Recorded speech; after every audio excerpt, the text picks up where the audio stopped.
Hello, you're listening to an interview with Catholic Vote Political Director Josh Mercer from episode 26 of the Catholic Vote Radio Hour. Like and subscribe to the Catholic Vote Radio Hour on YouTube, iTunes, and Google Play, and follow us at Catholic Vote on Facebook and Twitter.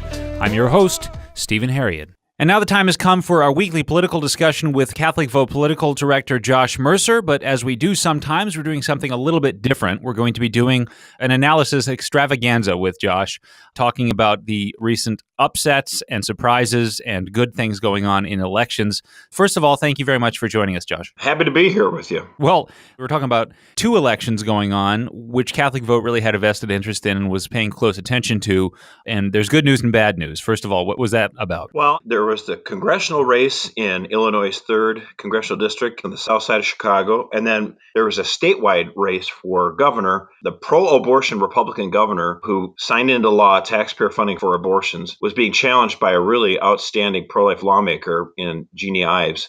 So here's an interesting case where Catholic Vote was calling on people to try to defeat a Republican in the gubernatorial primary and to elect a Democrat over on the 3rd Congressional District. So people are like, oh, Catholic Vote's just a GOP front group. It's like, we were trying to help this Democrat over here while we were trying to take out that Republican over there. Right. And for much the same reasons. I mean, a lot of it really revolved around the issue of life. Yeah. Right. I mean, Dan Lipinski is the co-author of legislation called the No Taxpayer Funding for Abortion Act. And yet over in Illinois, the pro-abortion Republican governor, he and his wife personally gave $50,000 to Planned Parenthood. These guys are, and he lied. He said right to the Cardinal's face, I'm not going to do taxpayer funding of abortion. I'll veto the bill.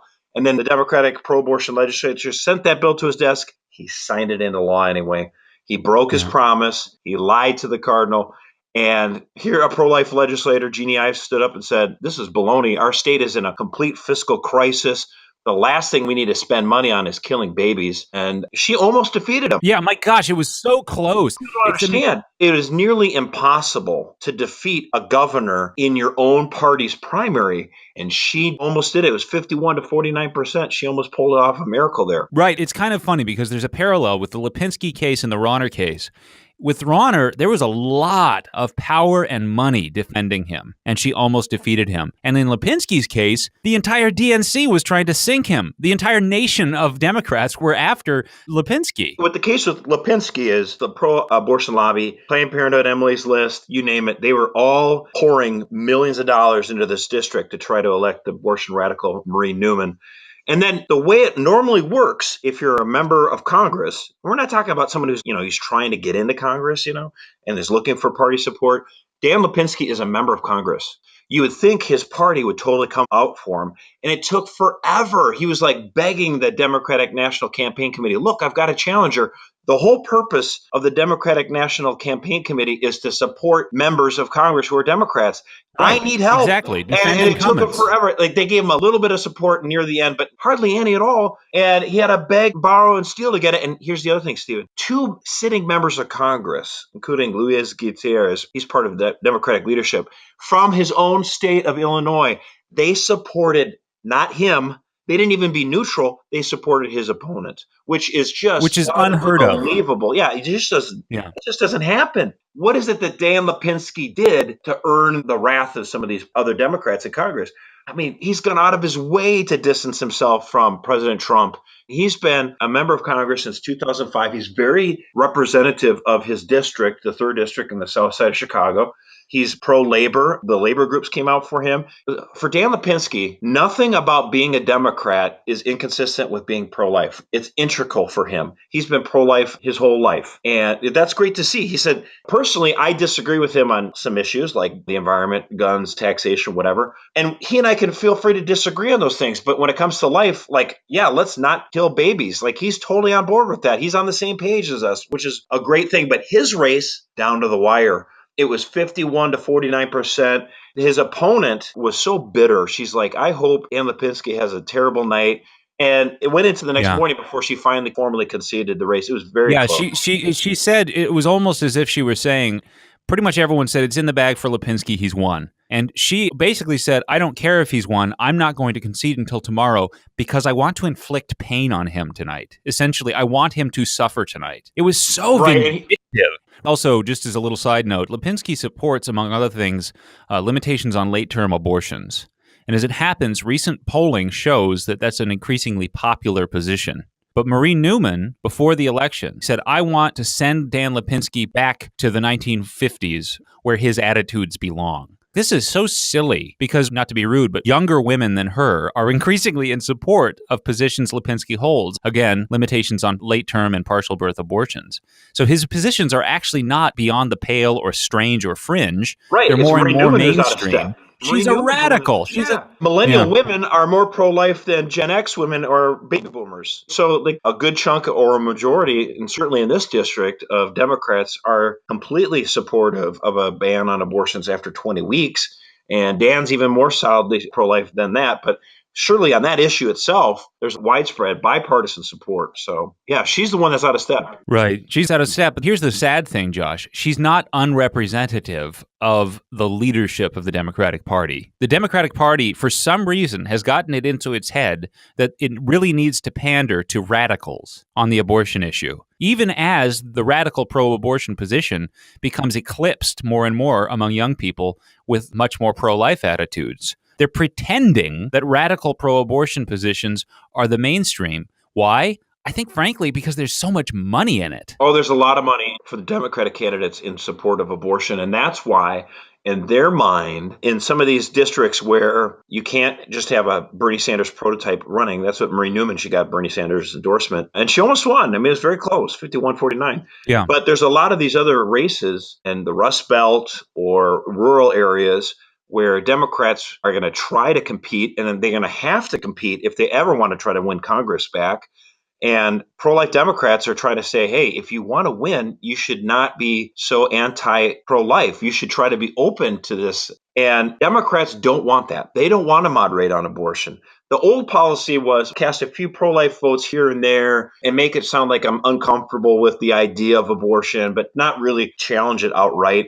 And that would make them sound like they were moderate and they could win in some of these rural areas. That playbook is 10 years old. That's over. That's the whole reason why these two elections in this month have been so important for people, especially Catholics, to understand. There's two different ways the Democratic Party can go. They can allow Dan Lipinski to exist, cast pro-life votes, or they can attack him at every turn. And they can support people like Connor Lamb, who we talked about last week, who said he's personally opposed to abortion, but he won't do anything to try to restrict it or stop it in any way.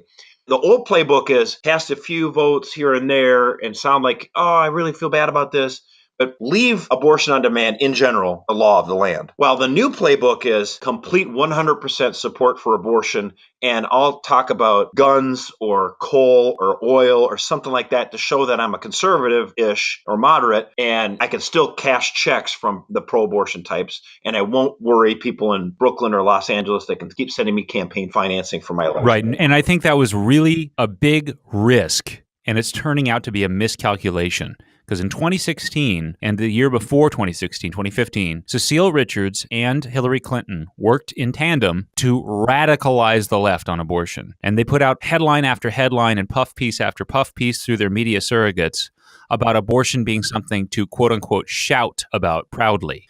And it was repulsive. And I think that it's repulsing more and more people. It doesn't work. And now they're cornering themselves into a position where, on the one hand, they have normal people throughout the country who are increasingly in favor of restrictions on abortion, especially late-term abortion. And on the other hand, they have the multi-billion-dollar pro-abortion lobby and the abortion industry. And they're putting their bets on the wealth and saying, you know what, I'd rather have money on my side than the American people, because at least we can use that money to shove through our agenda. And frankly, it's not a stupid calculation to make, because with sufficient money, you can get sufficient messaging to lie to the American people and trick them into supporting radically pro-abortion candidates, which is what they have done for years. Well, and frankly, the only reason why the abortion industry got as far as they did is because they cast a whole lot of lies. I mean, the word choice was a marketing success. They spent millions of dollars trying to refine and figure out how they could convince the American people who were a pro-life people. How could you convince them to allow the killing of babies in the mother's wombs? Well, you just kept emphasizing choice, and that was what did it for them. But they've always been built on lies, obviously, but you're right that they're taking it to the next step. And part of that is a little bit generational, I think. The next wave of feminists are looking at this, and the playbook that they've been told for the last 20 some years, going back to Clinton's safe, legal, and rare garbage, is that if you want legal abortion, you just got to feel really bad about it. And like, it's a horrible thing, but we have to do it because we have to respect freedoms, and people are different, and you have a religion and I have a different one. And that was the old playbook. And the new wave of feminists are like, why are we apologizing for this? What's wrong with this? This is great. I got an abortion. I should feel great about this. And so, yeah, you're right. The problem with that is the American people hear that and they go, that's repulsive. It's one thing if I can't prevent you from doing something under this notion of freedom or whatever. I mean, it's garbage, this notion that you can't tell someone not to kill someone else, but the lie that it's something you got to tolerate because we live in a pluralistic, freedom-loving society or something like that. But this idea that we're going to celebrate your abortion was so repulsive that the American people are starting to pull away from it.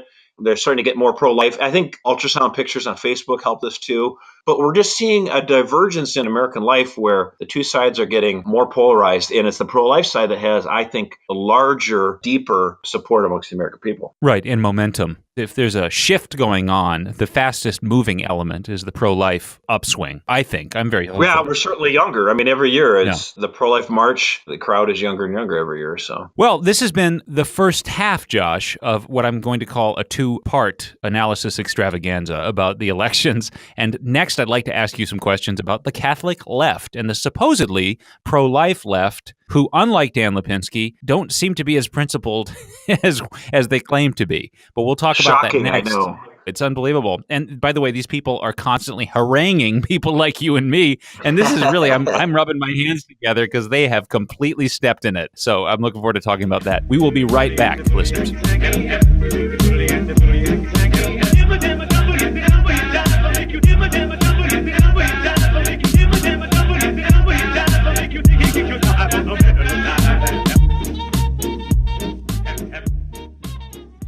Well, we're back. It's the second half of the analysis extravaganza with Josh Mercer, the CatholicVote political director. I want to discuss the Catholic left and the sort of supposedly pro-life left. They call themselves whole life or the new pro-life movement, as opposed to the old pro-life movement. How did they fare in the Lipinski race, Josh? They were nowhere to be found. Here's the thing. It drives me crazy. The seamless garment, whole life, new pro-life movement, whatever. These are the first people to attack organizations who are trying to fight for pro-life laws. They say, you're just a front group for the GOP. Right. And then anytime any given issue comes up where people of like minds could disagree, they could be on one side of this. What should we do on immigration? Should we lower the amount of immigration that we have coming into the country or not? They're the first ones to stand up and say, immigration's a pro-life issue. The environment is a pro-life issue. Taxes is a pro-life issue. Everything is a pro-life issue except for, a pro-life issue, apparently. If everything's a pro-life issue, then nothing's a pro-life issue. You know what I mean? Yeah. And these people scold, attack, berate, and they use their number one tool is cynicism, Stephen. I'll tell you why. With the exception of heroes like Dan Lipinski, the Democratic Party has been championing abortion for 4 decades. They want abortion in all 9 months. They want taxpayer funding for abortion, and they are on the attack. All the media is on their side. Everyone in Hollywood's on their side. Academia is on their side. The only thing on our side is the votes. We have, pro-life voters. We're able to win people to our cause, and we're able to fight back. We don't always get what we want, Stephen. We fight for something. We fight hard. Sometimes we lose. Anytime we come up a little bit short, these cynical, seamless garment, whole life Catholics jump up and start saying, see, the Republican Party isn't serious about the pro-life issue. They failed to advance on this thing because in their mind, that's the only thing the Republican Party could ever possibly be good for. Right? If they come up short just a little bit on here, on this issue or on that issue, and it's an abject failure all around. And so they breed that cynicism. They say, you thought you could vote for this Republican candidate and suddenly abortion would be completely illegal. Hello, we've been fighting this for 40 years. And the problem has been the entire Democratic Party apparatus from root and branch is dedicated to abortion on demand in all 9 months at taxpayer expense. And they are, see, here's the thing. They totally feel guilty about it, Stephen. They feel guilty about it and they want to lash out at Catholics who vote for pro-life Republicans. But We're not the problem. This is something that Catholic Vote deals with all the time. We should have we're planning on having a mean tweets segment in the future because these people are always after us, biting at our heels, saying, "You're not true Catholics. You're not truly pro-life because you're not fighting for gun control, or you're not for, a specific position on immigration or climate change, or you name it." I mean, they have a whole litany, Stephen. And here's what gets me about this. They think, hey, you need to be in favor of the Democratic Party position on the environment, on immigration, all the way up and down the line in order to be truly pro-life. Well, wait a minute now. Dan Lipinski is pro-life, pro-labor. He favors the Democratic Party position on the environment and immigration. So in my mind, Dan Lipinski should be the champion for this seamless garment movement, this, whole life movement. Exactly. And yet, what did they do for Dan Lipinski? Nada, zip, zilch, nothing. Let me just say, for our listeners, a lot of our listeners, I bet, can relate to what we're talking about because we get berated for this at Catholic Vote. But a lot of our listeners do too, at church, on Facebook, etc. They feel like they can't just be unapologetically pro-life without having one of these folks jump down their throats and say, "I don't give a crap about what you think of abortion. Unless you're with me on gun control or immigration or the climate or all of these other issues, I won't believe that you're truly pro-life." So these people, our poor listeners among them, are constantly having to face this really cruel bullying from people like Mark Shea or Matt Tyson at Pathos, who is one of the founders of the supposed new pro-life movement, or Rebecca Bratton Weiss. If they are so committed to this idea of a whole life perspective that you need to be in favor of the Democratic Party position on the environment, on immigration, on guns, and also be, pro-life, well, then surely they are going to be a champion for Dan Lipinski. And yet, none of these people ever raised a finger on him. And in fact... Can I tell you something I did that I'm a little ashamed of? Hold on a second, Stephen. Now, you can confess, but I'm no priest, so I cannot absolve you of your sins. Well, what I did is I went on Twitter and I went to some of the Twitter accounts of these whole lifers, these guys who are founders of the quote-unquote new pro-life movement. They haven't said a word about Lipinski. Not even said. No, they haven't. Of course not. They haven't even so much as mentioned Lipinski and publicly supported him. Well, and last week they were championing Conor Lamb because, here's a Rust Belt Democrat that they like. So here's the funny thing. Here's Mark Shea. His biggest topic lately has been he's anti-gun because of the shooting. The evil gun cult is trying to kill children and all of this stuff. But he supported Lamb. He criticized Saccone. Rick Saccone is a pro-lifer.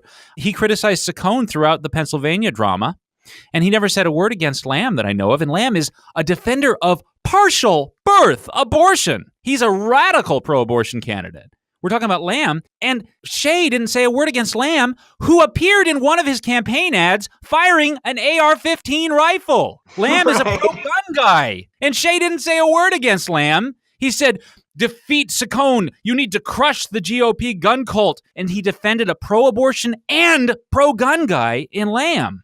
That's what Shea did. And then when Lipinski comes along, Shea didn't say a word about Lipinski in favor of Lipinski or support Lipinski, who's a Democrat leftist who's pro-life. Yeah, I mean, it's almost like Mark Shea's full of crap. It's a lot like that, yeah. The veil is off. If they believed in this whole life movement, if they really cared about fighting for these traditional Democratic policies on immigration and the environment, and they're pro-life, they would have come in on this fight for Dan Lipinski, who was in the fight for his life. He needed help. They didn't care. They went across the road to Conor Lamb and got focused on that. And it was the so-called Republican front groups like the Susan B. Anthony List and Catholic Vote that came to his rescue. That's exactly right. To a it's Democrat. So funny because they're accusing us of partisanship for years and years. And like I said, again, they're also accusing our listeners of partisanship. These are the people who bully our listeners all the time, right? These people have to put up with this bullying all the time. And then when the time comes, in one day, Catholic Vote was working to defeat a Republican who was pro-choice and to elect a Democrat who is pro-life. We ignored all other issues because we are, in fact, sincerely pro-life. And that's what matters most because it's such a weighty issue. And these people disappeared into the woodwork. And in fact, some of them were generically saying, defeat the GOP. which that is meaningless. It tells me that you're a lazy person who doesn't pay any close attention to politics. By the way, when have you seen any of these whole lifers at a rally? They never show up for political. Have you ever seen these people at a pro-life rally? Have you ever seen them picketing for a candidate? They actually aren't even that supportive of their favorite candidates. Or even if they would show up at a crisis pregnancy center, I mean, do something other than sitting on the sidelines and throwing pebbles at people who are trying to get something done. The biggest thing about the whole life movement, and even I wish I could say that our clergy were exempt from this sort of thinking, but unfortunately there are some who share this sort of whole life view, and I include, sadly, Archbishop Paglio, who is on the Pontifical Academy for Life. And this last summer, he was just ripping on pro-lifers in the United States who support guns and stuff like that. And the thing that got me so upset about this, I said, you know what? When we talk about immigration, we talk about immigration. When we talk about abortion, suddenly it's guns or war or torture or anything else. We can never talk about abortion. Right. In fact, actually, it's funny. Being anti-abortion, actually opposing abortion, is the one position that whole lifers act as though it doesn't qualify as pro-life. You're not really pro-life because of this. And I'm like, well, I'm against abortion. Well, that doesn't count. Okay, well, I'm for a higher minimum wage. Oh, that counts. You can be pro-life. Yeah, you're pro-life. So it's pro-life to be for a higher minimum wage, but if you're anti-abortion, they immediately and reflexively scoff at you. Say, what are you, some right-winger for being anti-abortion? Well, look at Dan Lipinski. Man alive, were you useless this week? Yeah, these so-called whole lifers were totally useless. They did nothing to help Dan Lipinski. And that's the thing. We had in this race, here's somebody, Dan Lipinski, who said, I'm pro-life and I don't see any reason why I can't be pro-life and in favor of other policies that Democrats agree with. What it comes down to for the Democrats is abortion. And the whole lifers are just a front group for the Democratic Party, for the progressive Bernie bros. They don't really care about babies. And if they did, they would have come out for Dan Lipinski. It's so obvious and it's so common because another thing that's big right now is the left is attacking crisis pregnancy centers, which do a ton to support women who have unexpected pregnancies. I mean, these are charity organizations. They do exactly what all the whole lifers claim we won't do. And these are under attack by NARAL and all of this other stuff and the Planned Parenthood and stuff. These whole lifers won't even come to the defense of those people. These people are completely without resources, without any sincerity, and really the onus is on them to prove they're worth anything. Their whole position is worthless. Basically, these are people that spend all day throwing pebbles at people on Facebook, and I think it's time to not take them seriously anymore. That's a good conclusion to our little discussion about whole life. I actually feel kind of dirty that we even discussed them or named them, but we're going to be passing beyond this now. Hey, we do the tough jobs here at the Catholic Vote Radio Hour. It's a dirty job, but someone's got to do it and bash these people. So anyway, thank you very much, Josh. Hopefully we can bring it back on a brighter note next week when we do our next political discussion with Catholic Vote Political Director Josh Mercer. In the meantime, Josh, you will keep us in the loop. Sign up for our daily news briefing, The Loop. It's free and it just takes you 2-3 minutes every day to catch up on all the latest headlines. And you mentioned the crisis pregnancy centers. That was before the Supreme Court this week, so we gave coverage on that. You can find out about these issues every day for free. Just sign up for The Loop at CatholicVote.org. That's right. I look forward to talking to you again next week. Thanks, Stephen. Well, thanks for listening to this interview from episode 26 of the Catholic Vote Radio Hour. Again, you can like and subscribe to the Catholic Vote Radio Hour on YouTube, iTunes, and Google Play. I'm your host, Stephen Harry. On your mind. Oh, yeah, baby.